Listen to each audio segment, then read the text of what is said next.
Take 7 action. Supriya Shrinate ji, अब आपके पास आते हुए देखिए, जो बीते दिन एनडीए संसदीय दल की बैठक हुई उसमें चाहे नीतीश कुमार हो चाहे टीडीपी हो, देखिए क्योंकि अगर जेपी नड्डा जी प्रशंसा करते हैं, अमित शाह प्रशंसा करते हैं, राजनाथ सिंह करते हैं, नितिन गडकरी करते हैं, तो ये बड़ी बात नहीं है, आपकी पार्टी के नेता है। लेकिन सहयोगी दलों ने प्रधानमंत्री नरेंद्र मोदी की जिन शब्दों में प्रशंसा की और फिर साथ का उन्होंने वादा किया है, अब उनकी सरकार बन रही है, तो इसमें ज्यादा कुछ देखने की जरूरत आपको दिखाई देती है क्या? क्या क्या कहना क्या चाह रहे हैं भाई आप?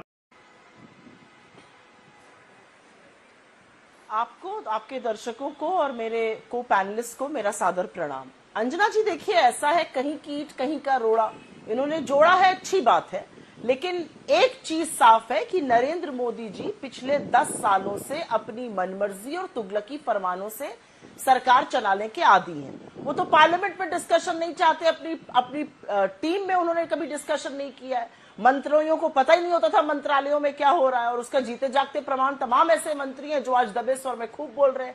देखिए नितिन गडकरी जी क्या कह रहे हैं। नितिन गडकरी जी कह रहे हैं जो अच्छा काम करता है उसे कभी सम्मान नहीं मिलता, जो बुरा काम करता है उसे कभी सजा नहीं मिलती। वेंकैया नायडू क्या कह रहे हैं, जनता ने जो भी संदेश दिया उसे समझना चाहिए, बदलाव चाहती थी, बड़ी शांति से कर दिया। तो बहुत सारी ऐसी बातें। योगी आदित्यनाथ के सपोर्टर अमित शाह जी के लिए वीडियो पे मैसेज डाल डालकर क्या कह रहे हैं, क्यों मेरा मुझ पे खुलवा रही है। तो जो तुगलकी फरमानों से पिछले 10 साल से मोदी जी सरकार चला रहे थे, अब वो बदल जाएगा, क्योंकि अब उनका हाथ पकड़ने के लिए 2 बैसाखियां हैं और बैसाखियों ने बवाल ऑलरेडी शुरू कर दिया है। मैं 2 बातें बोल देती हूं यहां पर। नीतीश कुमार जी की पार्टी ने परसों अग्निवीर स्कीम को खत्म करने की और जातिगत जनगणना कराने की मांग पुरजोर तरीके से रखी है। प्रधानमंत्री मोदी जी जो अब होने वाले हैं वो इस पर क्या करेंगे? अग्निवीर क्या वो खत्म करेंगे, जो हमारी पुरजोर मांग थी? हमने चुनाव भी लड़ा, युवा हमारे साथ भी खड़ा हुआ, हमें खुशी होगी वो खत्म हो, लेकिन वो घटक दल उनको बाध्य करेगा खत्म करने के लिए। जातिगत जनगणना एक ऐसी चीज है जिसका समय आ गया, मोदी जी ने नानुकुर किया, घटक दल हाथ पकड़ के वो करवाएगा। एक और बात कहती हूं, जहां जहां नरेंद्र मोदी जी जाते थे डर फैलाते थे, आतंक फैलाते थे, मुजरा और मंगलसूत्र की बातें करते थे, तो क्या आंध्र प्रदेश में लोगों का मंगलसूत्र खींच खींच कर दिया जाएगा? क्योंकि टीडीपी के प्रमुख ने तो साफ तौर से कह दिया है 4% मुस्लिम आरक्षण हम देंगे। उनके मैनिफेस्टो में लिखा हुआ है। उनके मैनिफेस्टो में तो खैर ऐसी और भी बातें लिखी हैं जो दांतों तले उंगली दबा लेंगे मोदी जी, लेकिन वो सरकार का वहां पर हिस्सा रहेंगे, ये सरकार का यहां पर हिस्सा रहेंगे। तो मैं ये जानना चाहती हूं कि क्या मोदी जी वहां जाकर अब मंगलसूत्र की बचाने की बात करेंगे? तो और या उनको ये बोलेंगे कि वो मुजरा कर रहे हैं अपने वोट बैंक के सामने जैसे दूसरों को बोलते थे? तो मेरा मानना यह है कि विरोधाभास रहेगा, विरोधाभासों के चलते आपको समन्वय बनाना पड़ेगा, लेकिन नरेंद्र मोदी जी समन्वय नहीं बना पाएंगे क्योंकि उनकी आदत नहीं है। उनकी आदत है माय वे और द हाईवे। उनकी आदत है मैंने तुगलकी फरमान जारी कर दिया, अब दुनिया को उस पर चलना है। अब ऐसा नहीं होगा। अब राजनीति बदल गई है और बदली हुई राजनीति में उनको बहुत बार बार मन मारना पड़ेगा। ये तो बताइए, अरे हम तो फकीर आदमी हैं, झोला लेके चल पड़ेंगे जी। कि अगर अंजना जी, अगर नीतीश बाबू की पार्टी ये कह रही है कि उनको पीएम का पद ऑफर किया गया था, तो एक छोटा सा जल्दी से मुझे इस पर 2 लाइन का जवाब दीजिए कि क्या राहुल जी ने किया था? बिल्कुल। या क्योंकि अब अगर गठबंधन में हम देखें तो सबसे बड़ी पार्टी आप ही की है, किसने किया था उनको ये ऑफर आखिर? अभी मजा आएगा ना भिड़ो। अब नीतीश जी की पार्टी कल को बोल दे कि हमने नीतीश जी से कहा है कि हम कल आपके लिए चांद तारे तोड़कर लाएंगे, तो उसका कोई प्रमाण तो है नहीं।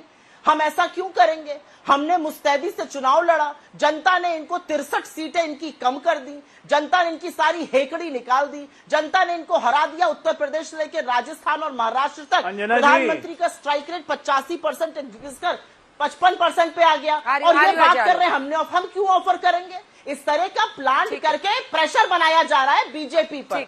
हमने अपने दम पर चुनाव लड़ा, अपने मुद्दों पर चुनाव लड़ा है, हम किसी और को क्यों प्रधानमंत्री पद ऑफर करेंगे? कम मर्यादा रखिए, थोड़ी मर्यादा रखिए। अगर पलट के मैं आपको 4 शब्द बोल दूं तो कैसा लगेगा? पर मैं नहीं बोलूंगा।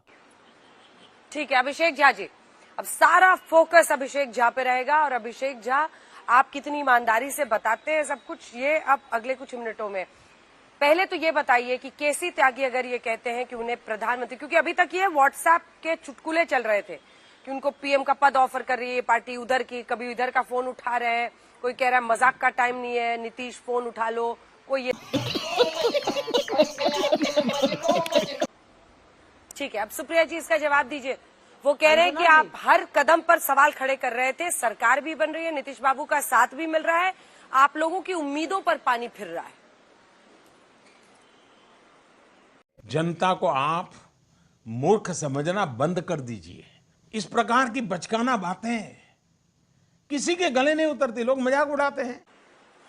हम हर कदम पर सवाल नहीं खड़े कर रहे थे। इनकी ऊपर की सांस ऊपर बीजेपी की और नीचे की नीचे रहती है अगर नीतीश जी एक बार फोन ना उठाए, क्योंकि पता ही नहीं है कि कब पलट जाएंगे। वो तो जो काजोल की पिक्चर थी ना डीडीएलजे वाली, इधर से कोई कह रहा पलटो, उधर से कह रहा कोई पलटो, कभी इधर पलट जाते हैं कभी उधर पलट जाते हैं, तो उधर वालों की सांसें चलती रहती हैं। हमें कोई फर्क नहीं पड़ता। असलियत ये एक फोटो आ गई थी, तेजस्वी जी उनके साथ बैठे थे, बीजेपी पूरी हिल गई, घबरा गई, अरे चाचा जी कहीं पलट तो नहीं रहे। छोड़िए उन बातों को, मैं डंके की चोट पर यहां पर कह रही हूं।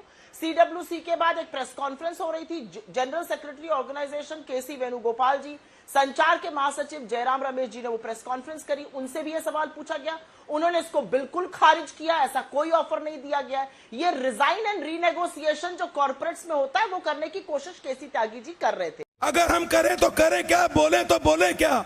लेकिन केसी त्यागी जी ने ही रिकॉर्ड पर, आपके चैनल पर भी वो चला, उसमें बोला था अग्निवीर और कास्ट सेंसस, वो इनको सुनाई नहीं दिया, वो इनको पता नहीं चला। तो जब घटक दल मांग कर रहे हैं, जब घटक दल मुद्दे उठा रहे हैं, वो सुनाई नहीं दे रहा है। जब घटक दल आप पर दबाव बनाने के लिए चीजें कर रहे हैं, वो सुनाई दे रहा है। राहुल गांधी की चिंता मत करिए, क्योंकि राहुल गांधी वो शख्स है जिसके बारे में प्रधानमंत्री ने पूछा था कौन राहुल, और उसी राहुल गांधी ने आपकी दिन का चैन और रातों की नींद उड़ा दी और आपको 63 सीटों से घबराकर बैसाखी पर लाके मजबूर कर दिया। तो याद रखिएगा कौन राहुल। मेरा अपना मानना है कि प्रधानमंत्री की घटती हुई लोकप्रियता सबसे बड़ी लाइबिलिटी है, उनके तुगलकी फरमान और उनकी हिटलर शाही। इशारा कर दीजिए कौन अभिषेक झा जवाब देना चाह रहे हैं। आगे आगे देखते हैं, इशारा कर दीजिए, मेरे सामने मॉनिटर चलेगा।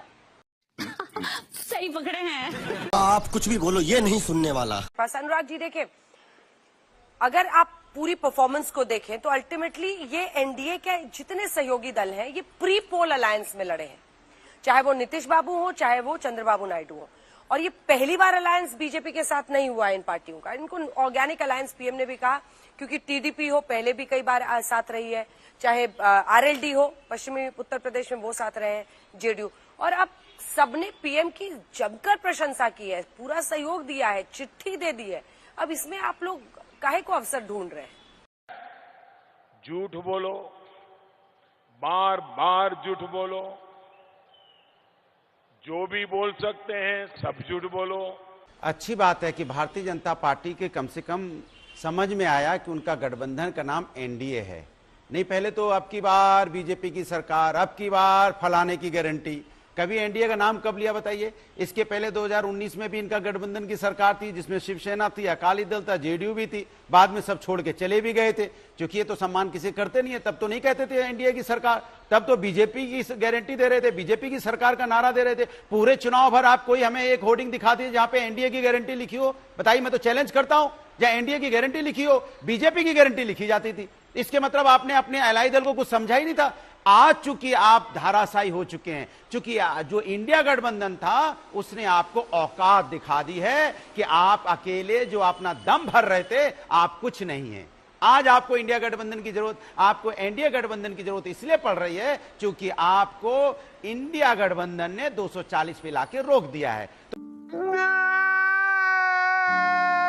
तो आपके पास अब बहुमत नहीं है, आप अल्पमत में हैं। इसलिए आप आइए, नीतीश बाबू जी आप भी आइए। यही जो प्रवक्ता हमारे साथ बैठे, इन्होंने क्या क्या शब्दों का इस्तेमाल किया था नीतीश जी के बारे में जब उन्होंने विधानसभा में अपना एक स्पीच दी थी। यही भारतीय जनता पार्टी के नेता है। चंद्रबाबू नायडू जी जेल चले गए तो कौन बीजेपी के नेता मिलने गया था? अभी पूछोगे तो कहेंगे हम 1999 से मेरा इनका संबंध है। ऐसा संबंध है कि उनसे मिलने तक नहीं गए थे, उनके हालचाल भी नहीं लिया। आज जब आपको लगा कि आपको वहां पार्टी खड़ी करनी है तो उनके साथ गठबंधन कर लिया चुनाव के पहले, उसके बाद वो जीत के आ गए, आपकी सीटें कम पड़ गई, तब आपके लिए वो भगवान हो गए। अनुराग जी, आप लोग भी तो अलायंस ये बड़ी अच्छी बात कही आप में लड़े थे। एक सेकंड अनुराग जी, आप लोग भी अलायंस में लड़ रहे थे मुझे दिखा दीजिए यूपी में एक पोस्टर जिसमें आपने इंडिया का संकल्प पत्र लिखा हो। अरे सबके अपने कांग्रेस पार्टी का अलग संकल्प सुन पत्र लीजिए था, अंजना जी, जवाब सुन समाजवादी लीजिए, पार्टी का अपना जवाब मैनिफेस्टो सुन था, लीजिए, सब पार्टियां तो जवाब अलग सुन अलग ही लीजिए, लड़ी थी सीट जवाब सुन लीजिए। इंडिया गठबंधन का आप बताइए, जब ये सवाल पूछा जाता था तो हम लोग कहते थे जो कांग्रेस का घोषणा पत्र है जिसमें महिलाओं को 1 लाख देने की बात थी, या हमारा घोषणा पत्र है जिसमें जो अच्छी अच्छी चीजें होंगी हम लेके उसको सबको लागू करेंगे। इन्होंने कब बोला बताइए जरा, एक बार आप बता दीजिए कि इंडिया गठबंधन का इन्होंने कब बोला कि उनकी जो इन सबके जो घोषणा पत्र सबको मिला के लागू करेंगे। प्यारी समझ गई। सरकार बन रही है अब सुप्रिया जी और शपथ ले रहे हैं पीएम। अच्छी बात है और मैं चाहती हूं कि वो जन विरोधी काम छोड़कर जन कल्याण के काम शुरू करें। वैसे भी उनके हाथ जनता ने बांध दिए। ये प्रवक्ता नीतीश कुमार को नाश कुमार कहता था और कहता था पलटी मारेंगे क्योंकि पलटू कुमार उनका नाम है। आज क्या ये हाथ जोड़कर और कान पकड़ के माफी मांगेंगे नीतीश कुमार से, क्योंकि अब तो घटक दल के साथी हैं। मैं ये जानना चाहती हूँ, नीतीश कुमार को नाश कुमार किसी ने नहीं कहा, बीजेपी के। वाह क्या सीन है, वाह क्या सीन है। खत्म, bye bye, ta-ta, goodbye, गया।